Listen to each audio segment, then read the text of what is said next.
Study IQ IAS, अब तैयारी हुई affordable. Good afternoon, everyone. Welcome to your channel Study IQ. My name is Udisha, and here I am with another session on the topic of spoken English.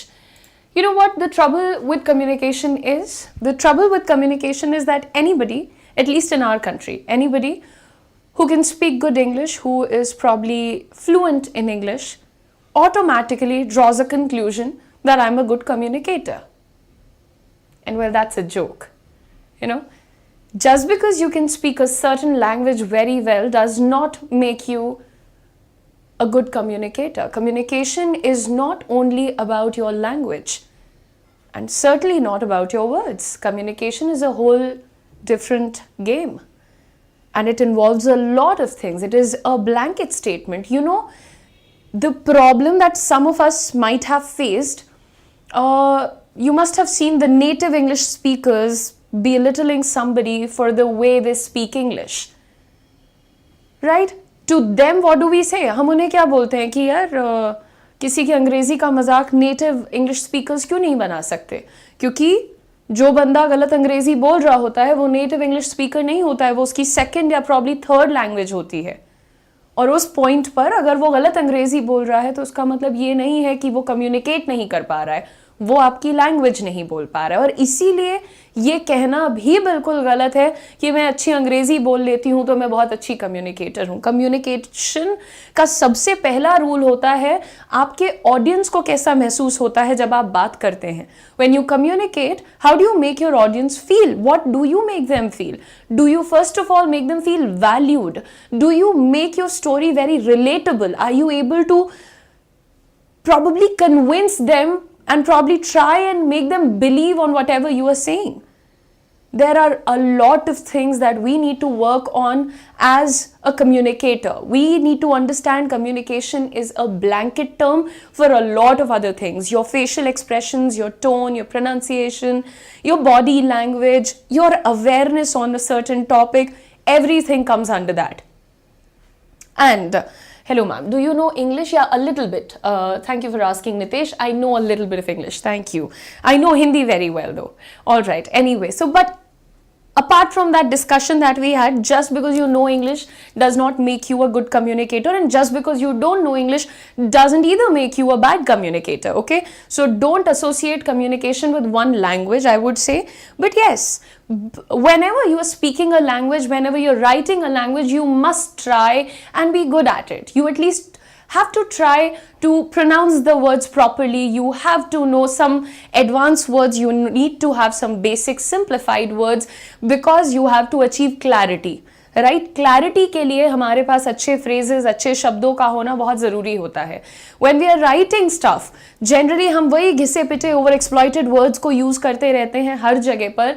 इसलिए मैंने plan किया है आपका आज का ये सेशन जहाँ पर हम डिस्कशन करने वाले हैं कुछ ऐसे फ्रेजेस के ऊपर, या सीखने वाले हैं कुछ ऐसे फ्रेजेस जो कि आपकी सिर्फ स्पोकन इंग्लिश को एनहांस नहीं करेंगी, बल्कि अगर आप उन्हें अपनी रिटन इंग्लिश में यूज़ करेंगे तो आपकी रिटन इंग्लिश भी और ज़्यादा अच्छी लगेगी, पढ़ने में और ज़्यादा इंटरेस्टिंग लगेगी। Now first we are going to discuss the phrases जो कि हम यूज़ करेंगे फॉर राइटिंग।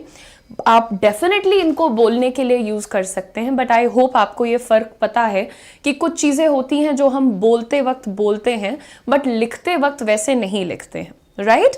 तो एनी हाउ, सबसे पहले यहाँ पर हमारे सामने एक फ्रेज है, दैट इज़ टू से। यू नो, जब भी हम किसी चीज को एक्सप्लेन कर रहे होते हैं हम एक इस तरीके का फ्रेज यूज करते हैं। कॉमनली यूज होता है दैट इज, लेकिन दैट इज टू से ये कहना हम चाहते हैं, यानी हम एक्सप्लेन जब करते हैं किसी चीज को तो उस केस में हम इस पर्टिकुलर फ्रेज को यूज कर सकते हैं। इसके एक एग्जाम्पल से आप चीजों को बेहतर समझेंगे। Let's see, education ministers ought to have placed the interest of consumers, that is to say pupils, first। यानी कि एजुकेशन मिनिस्टर के कंज्यूमर्स कौन है?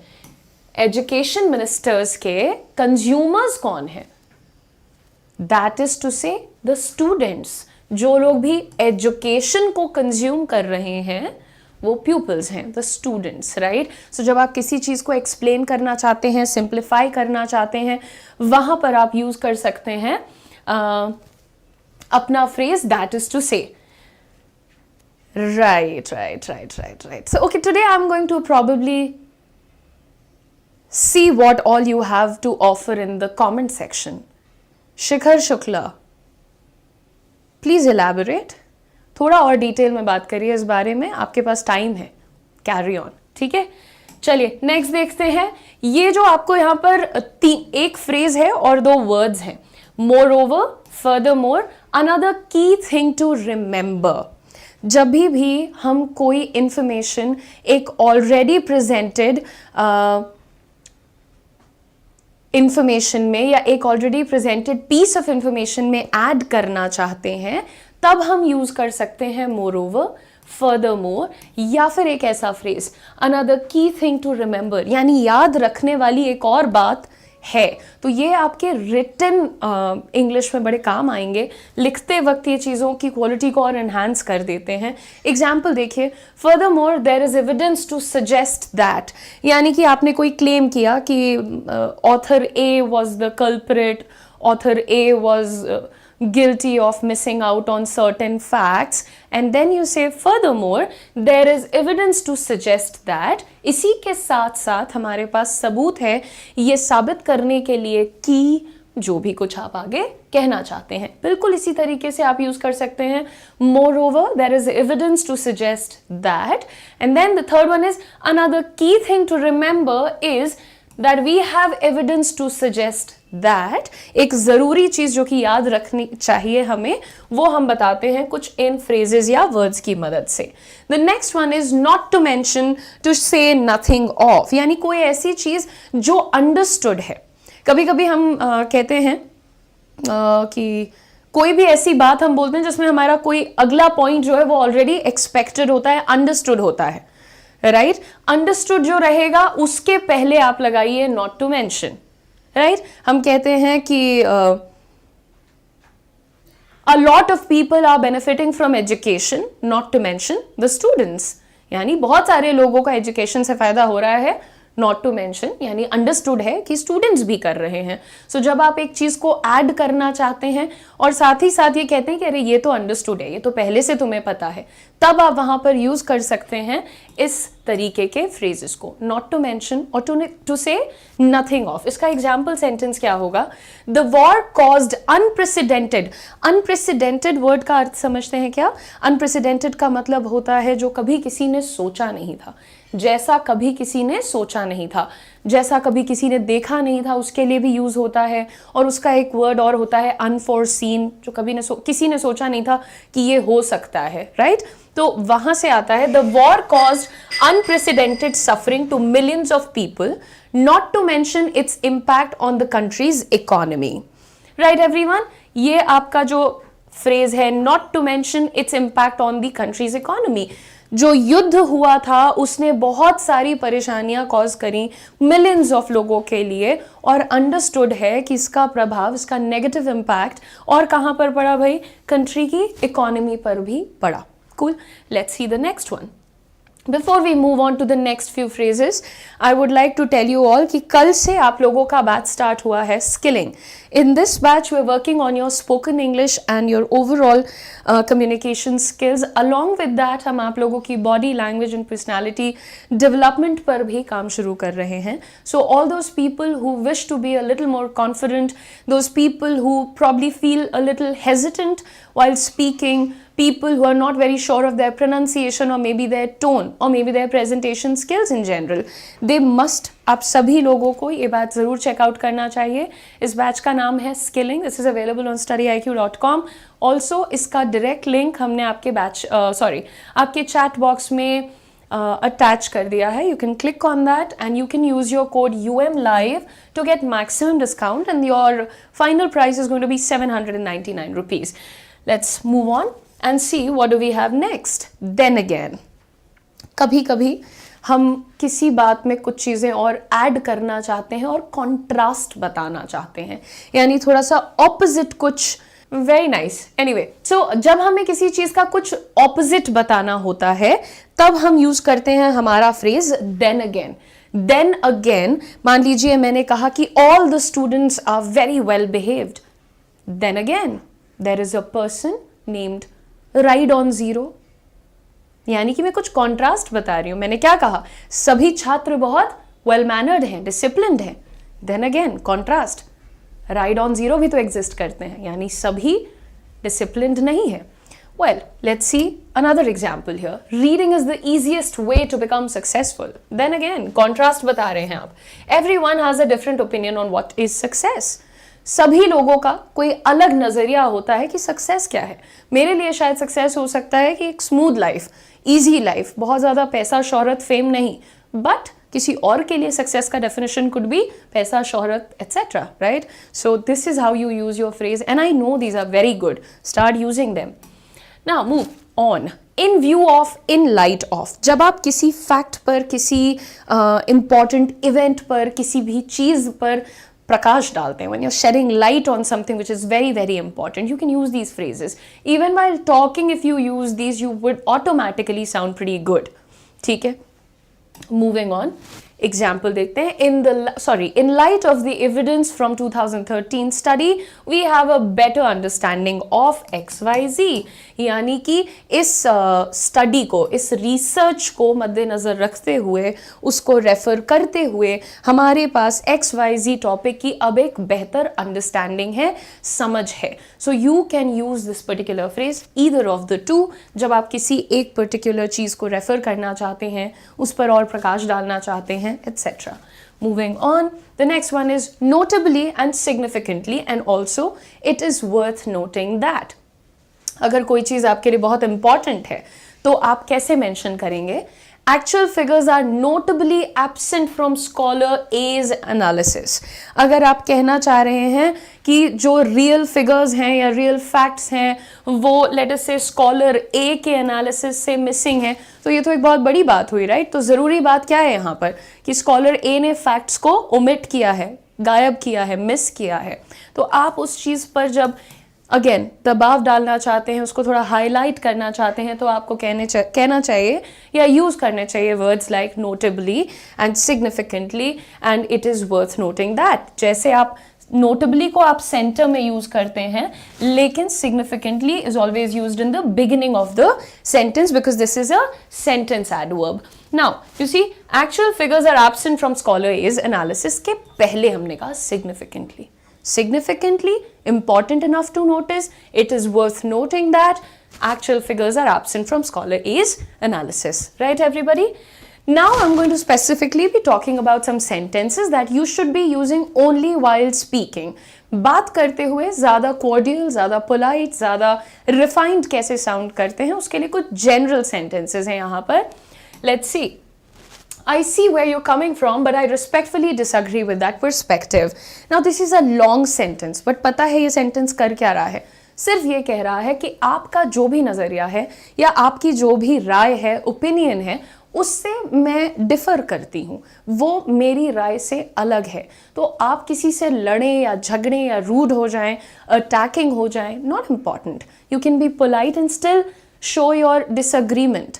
तो सबसे पहले I see where you are coming from. मुझे मालूम है कि आप क्या सोच करके ये पॉइंट दे रहे हैं, but I respectfully disagree with that perspective. अभी मैंने रिसेंटली एक इंटरव्यू की क्लिप देखी थी, उसमें जो आपके पैनलिस्ट थे उन्होंने बंदे को बोला कि आप जो पहले जॉब कर रहे थे उसको छोड़ के आप एडमिनिस्ट्रेटिव सर्विसेज में क्यों जाना चाहते हैं, आप उसको एक सेकेंड ऑप्शन की तरह ट्रीट कर रहे हैं. और वो बेचारा कहना चाहता था कि नहीं ऐसा नहीं है, I do not agree, but वो बिल्कुल वहाँ नर्वस हो गए एंड आई थिंक वहीं से उनकी ग्रिलिंग स्टार्ट हो गई. तो अगर आप एक डिसएग्रीमेंट दिखाना चाहते हैं in a situation like an interview, आप ऐसा कुछ यूज़ करिए. You will not only sound really good but also this shows a lot of assertiveness. Assertiveness समझते हैं? आपका confidence, your confidence in what you are saying, आपका जो खुद पर विश्वास है वो झलकना चाहिए. ऐसे दिखता है. आइए देखते हैं. While I understand your reasoning, I have to express a differing opinion. यानी मैं आपका लॉजिक समझ रहा हूँ, लेकिन पता नहीं क्यों मुझे लग रहा है कि मैं यहाँ पर एक अलग राय देना चाहूँगी. And this is how you say that. Another way to show your disagreement. Let's take a look at the next one. I understand your position, but I have a different take on this matter. Again, this is also to show your disagreement. मैं आपकी बात समझ सकती हूँ, लेकिन मेरा मानना कुछ और है. राइट, प्रैक्टिस करेंगे, ये लंबे जरूर दिखते हैं पर याद हो जाएंगे.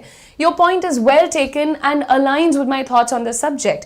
ये आपको दिखा रहा है अग्रीमेंट। अगर आप किसी की बात से सहमत हैं, किसी के पॉइंट ऑफ व्यू से सहमत हैं, किसी के ओपिनियन से सहमत हैं, आपको बस इतना कि आप हमेशा क्या कहते हैं, I agree, you are right, I second you, है ना। Now stop it, what can you say, your point is well taken, यानी काफ़ी अच्छा सोच के आपने बोला है, and aligns with my thoughts, मेरे थॉट से मेल खाता है, आपने जो अभी कहा है यानी वो मेरी सोच से भी मेल खाता है। So this is how you say that. Next you see, I share the same view. This one's easy. This one is also equally formal. बिल्कुल formal है, ये नहीं कि छोटा है तो formal नहीं है ये। Now you see this, I share the same view. All right, मैं आपकी बात से बिल्कुल सहमत हूँ, आपका जो नज़रिया है वो ditto same मेरा है, and that's why I say I share the same view. The next one, your analysis resonates with my own understanding of the situation. यानी situation को देख के जो मैंने समझा है, आपने भी exactly वही बात कही है, यानी हम दोनों लोग एक दूसरे के साथ सहमति में हैं। ये आपका तीसरा सेंटेंस इनफैक्ट, जो कि आपको अग्रीमेंट दिखा रहा है, और ये आपको डिसअग्रीमेंट दिखा रहे थे। Well, I hope you enjoyed the session. And जहाँ से हमने शुरू किया था वहीं पर हम वापस आएंगे। कम्युनिकेशन दुनिया का सबसे ज़रूरी स्किल है। पर्सनल डेवलपमेंट आपको एवरेज से एक्स्ट्रॉर्डिनरी बना सकता है।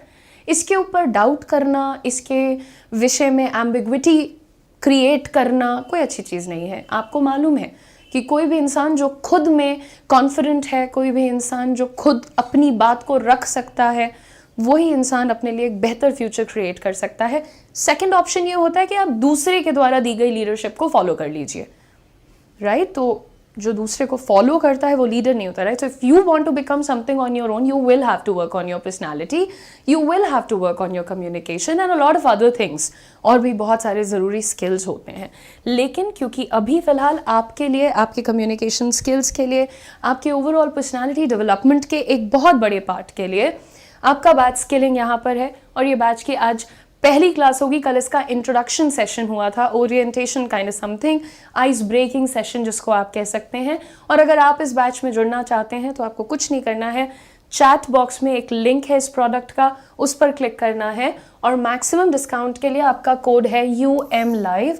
मेरा नाम है उदिशा मिश्रा, सो UM Live, you use the code, final price is 799 rupees only, and I really hope that you enjoyed the session, and I also hope that you're going to start using these phrases and sentences in your writing, in your communication, conversation, etc. Don't forget to like, share and subscribe, and I hope to see you guys tomorrow again at 4 PM. Tada, bye-bye. Study IQ IAS, अब तैयारी हुई affordable.